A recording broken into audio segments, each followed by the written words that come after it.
Assalamualaikum warahmatullahi wabarakatuh. Perkenalkan, kami dari kelompok pembuat aplikasi perpustakaan manja. Ya, dari kelompok kita ini terdiri dari 3 orang. Yang pertama itu ada Ananta Desta dengan NIM 211511004. Selanjutnya ada Andra Lutfiansyah dengan NIM 211511005. Yang ketiga itu ada Arif Rahmat Ahmad Hussein dengan NIM 211511009. Sedikit deskripsi.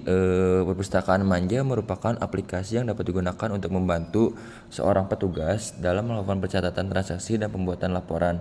Aplikasi ini juga berjalan dengan berbasis web untuk perangkat komputer web dan perangkat komputer atau laptop. Selanjutnya ini ada tas pengerjaan yang diberikan oleh dosen yang bisa dibaca oleh kita semua yang ada di layar. Selanjutnya ini ada kontribusi dari masing-masing anggota. Yang pertama itu implementasi CRUD pada data master beserta validasinya yang dilakukan oleh Andrew Lutfiansyah. Yang kedua itu ada implementasi logging dan memperlihatkan hasil lognya, ada Andrew Lutfiansyah juga. Yang ketiga itu pembuatan data dummy minimal sebanyak 2000 pada suatu data barang atau master data di mana data harus relevan, yang dilakukan oleh Arif Rahman. Terus selanjutnya ada implementasi generate suatu laporan dengan menggunakan format PDF oleh Arif Rahman. Terus ada implementasi Ajra data table yang dilakukan oleh Ananta Desta. Selanjutnya ada penjelasan use case skenario untuk transaksi yang dilakukan oleh Arif Rahman dan Andrew Lutfiansyah. Selanjutnya juga ada implementasi fitur input data transaksi sesuai dengan use case skenario beserta validasinya yang dilakukan oleh Ananta Desta. Selanjutnya ada implementasi role access berdasarkan user oleh Ananta Desta, dan yang terakhir itu ada implementasi queue yang dilakukan oleh Arif Rahman dan Ananta Desta. Ya, jadi di sini adalah tampilan awal ketika kita mengakses dari aplikasi perpustakaan manja. Ini ada halaman login untuk user, kemudian user juga bisa melakukan registrasi, dan ada juga halaman login untuk admin. Ini pertama-tama kita akan masuk sebagai admin dulu.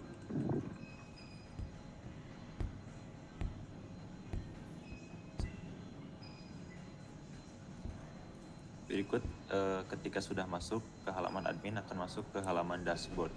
Di admin ini terdapat 3 halaman. Yang pertama dashboard, yang kedua buku, dan yang ketiga transaksi. Pertama kita akan masuk ke buku dulu. Oke, boleh dilanjut oleh Andre. Oke, di sini saya akan menjelaskan tentang CRUD, yang mana CRUD itu adalah create, read, update, dan delete. Yang pertama itu kita dalam menu ini kita bisa menambah data buku dengan cara ngeklik button tambah buku yang ada di kiri atas tuh. Coba kita klik itu, Des. Kita coba masukkan judulnya PBO perpustakaan gitu. Coba pengarangnya Ananta Desta aja masukin. Penerbitnya Politeknik Negeri Bandung.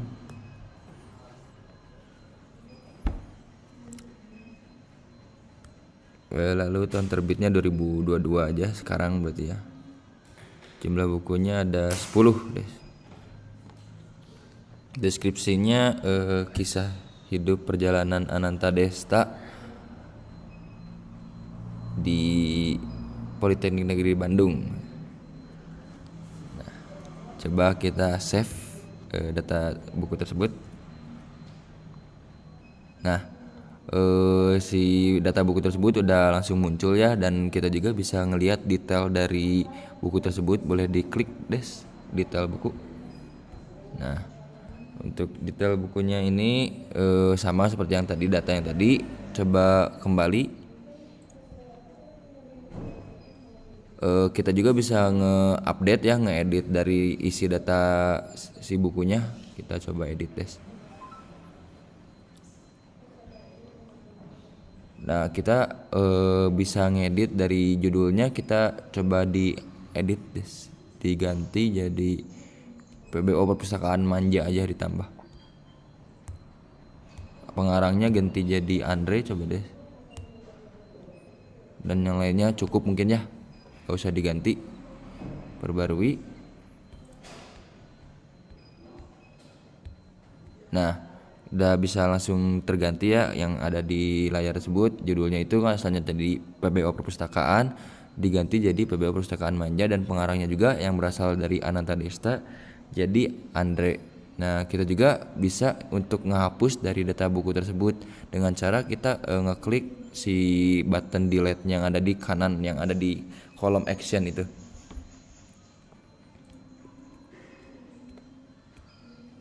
Nah, dengan kita ngeklik delete button tersebut, kita sudah bisa langsung delete isi data dari si buku yang tadi tersebut. Mungkin dari Krut cukup ya. Boleh dilanjut yang lain. Kemudian selanjutnya yaitu pembuatan data dummy minimal sebanyak 2000 pada suatu data barang master di mana data harus relevan. Kemudian yang pertama kita itu terlihat dalam ID ada 2001, berarti ada 2001 data yang kita input kepada ini ke bawah des. Nah, itu di pojok kanan ada slide untuk menampilkan data. Coba pencet yang langsung ke ujung belakang. Nah, 2000. Nah, yang terakhir udah terlihat itu udah 1, berarti sudah berhasil. Coba precious ke 200.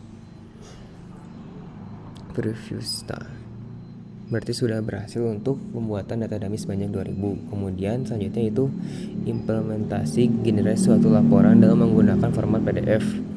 Coba langsung kita di pojok kiri atas ada cetak PDF. Apabila diklik, maka akan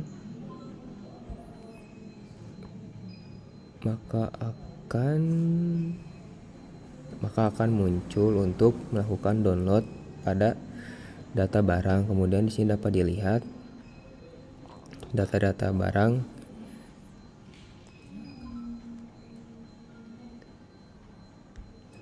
sesuai dengan itu ada sebanyak 2001 data pada PDF. Berarti untuk PDF berhasil. Kemudian akan dilanjut untuk data Yajra table oleh Andes. Oke. Sebelum ke Yajra, saya juga ingin menambahkan di hampir setiap operasi ini kita juga menggunakan logging khususnya untuk pada mengambil yang errornya gitu. Contohnya di sini di controller buku. Nah, ini ketika kita masukkan tambah buku, jika ada error gitu ya, exception, maka akan dimasukkan ke log. Dan log ini bisa ditampilkan di laravel.log. Lognya yang sudah terjadi. Oke, seperti itu. Selanjutnya masuk ke Yajra data table. Ini hampir di semua halaman digunakan ya. Implementasinya bisa seperti ini. Pokoknya di sini ada books data table untuk data table yang untuk menghandle data buku gitu.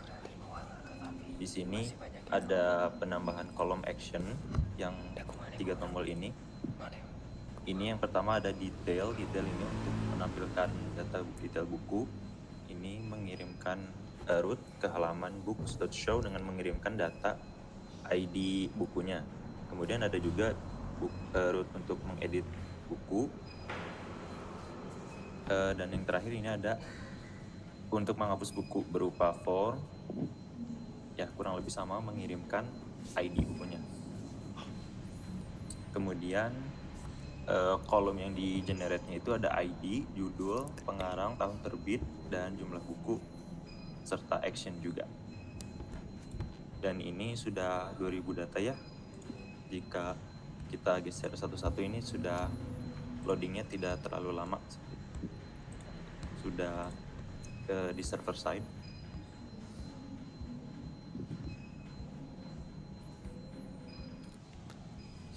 Kemudian selanjutnya yaitu penjelasan use case skenario untuk transaksi, yaitu di kami adalah merupakan use case keempat untuk mengelola peminjaman buku. Scope-nya itu aplikasi perpustakaan manja, levelnya user goal, kemudian primary actor-nya pengurus, dan Stakeholder dan interest pengurus ingin berhasil menginput data transaksi peminjaman secara cepat dan tidak terjadi error. Peminjam ingin berhasil meminjam buku dari perpustakaan dan mendapatkan bukti transaksi. Kemudian untuk precondition, pengurus sudah berhasil melakukan logging. Kemudian untuk sukses garansi or post condition, sistem menampilkan pesan transaksi peminjaman buku berhasil dilakukan, bukti transaksi berhasil terkirim ke email peminjam, data transaksi berhasil disimpan ke sistem. Kemudian main sukses skenario or basic flow. Yang pertama itu pada actor action or interest, peminjam mendatangi pengurus perpustakaan dan membawa buku yang akan dipinjam. Kemudian yang kedua masih di actor action, pengurus memasukkan data transaksi peminjaman terdiri dari data peminjaman yaitu nama, NIM atau nick, email, nomor telepon, dan data buku pada ID buku. Kemudian yang ketiga itu pada sistem responsibility. Yang ketiga itu merupakan sistem melakukan validasi data transaksi. Keempat, melakukan penyimpanan data transaksi. Kelima, sistem menampilkan pesan transaksi peminjaman buku berhasil dilakukan. Kemudian yang terakhir itu sistem mengirim bukti transaksi ke email peminjam. Sekian dari use case penjelasan use case skenario. Sekarang untuk implementasiannya, pada data input transaksi proses validasinya. Yang pertama itu membuat transaksi peminjaman, yaitu pada button kiri atas buat transaksi peminjaman. Di sini yang pertama gitu untuk kita diminta untuk memasukkan ID peminjam.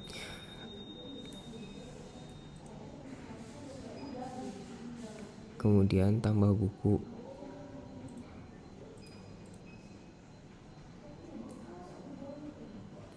Dan untuk tanggal minjam itu sesuai dengan hari ini. Kita coba simpan.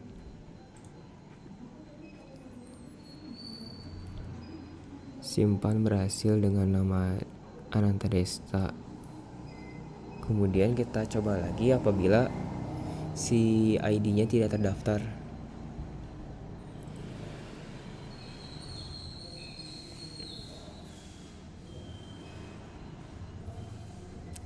Jadi apabila ID-nya tidak terdaftar maka akan terjadi kesalahan, transaksi gagal dibuat. Kemudian kita mencoba apabila si ID bukunya tidak terdaftar.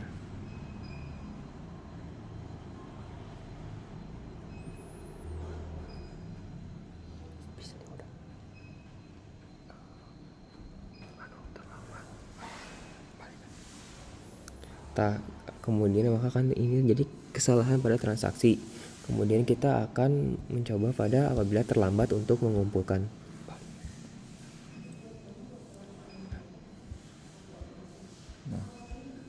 Nah, apabila terlambat mengumpulkan maka akan tertera denda dengan 6.500 apabila terlambat 13 hari. 65.000 dendanya itu. Jadi untuk pengembaliannya itu dihitung per harinya itu Rp5.000. Jadi sehingga jika kita dan berlaku kelipatan dan kita terlambat 2 hari maka denda yang kita harus bayar itu sebesar Rp10.000. Apalagi sih Des buat transaksi teh? Udah aja ya? Udah. Berarti implementasi role access berdasarkan user itu Ini Kaguk simpan. apa? Simpan. Simpan. Lalu kita simpan untuk transaksi pengembaliannya. Nah, maka status dari pengembalian bukunya itu sudah berubah jadi dikembalikan. Selanjutnya itu mengenai tentang implementasi role access berdasarkan user. Jadi sih, Ya. itu sama kamu Des. Oke, ini udah ya. Ya. Ya, sebelum masuk ke implementasi role, saya izin menambahkan bahwa di transaksi ini juga kita mengimplementasikan queue, yaitu untuk mengirim email setiap kali ada transaksi baru gitu. Nah, contohnya tadi kan sudah dicoba membuat transaksi baru dengan nama peminjam Ananta Desta. Di sini kalau kita lihat di di tabel jobs, nah ini ada beberapa queue untuk mengirim email. Maka di sini kita akan coba jalankan dulu.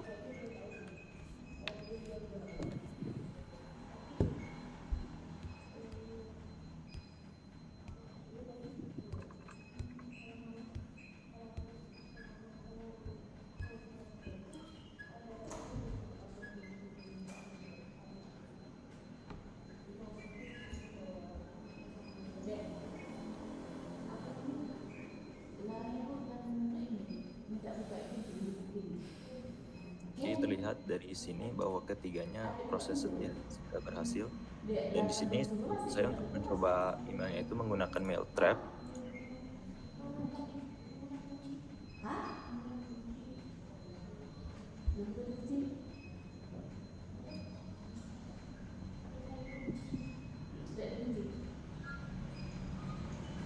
Nah, ini contohnya untuk user Andre dengan email andre@gmail.com. Mengirim berupa bukti transaksi gitu, tanggal peminjamannya kapan, buku yang dipinjamnya apa, dan tanggal yang harus dikembalikan kapan. Itu untuk implementasi queue mengirimkan email. Ya, selanjutnya mungkin masuk ke implementasi role berdasarkan role user, di mana di sini kita sudah masuk ke salah satu role-nya yaitu admin untuk mengelola inti dari aplikasi Perpus ini. Nah, untuk masuk ke user, kita masuk ke halaman /login. Di sini sudah ada contoh datanya.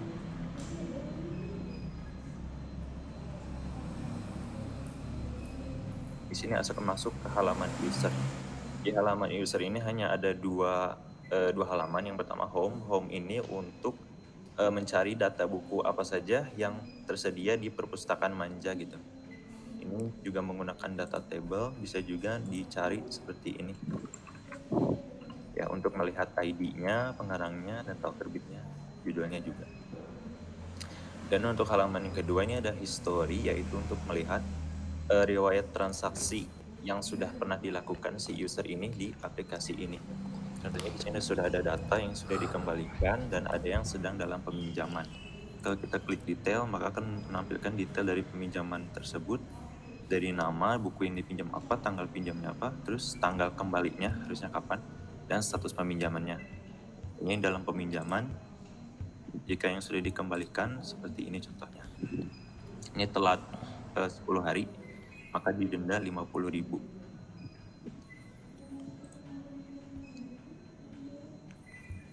Oke, mungkin cukup sekian untuk role user. Itu ada admin dan peminjam. Mungkin cukup dari penampilan dari aplikasi perpustakaan Manja yang telah kita buat selama dari pertengahan semester hingga akhir semester ini, yang merupakan tugas dari mata kuliah PBO. Kami Ananta Desta, Andre Lutfiansyah, dan Arif Rahman mengucapkan mohon maaf apabila ada kesalahan, karena kesempurnaan hanyalah judul lagu Rizky Febian. Lalu hidup kesepian tanpa kekasih. Cukup sekian dan terima kasih. Dikulum dikunyah. Assalamualaikum semuanya.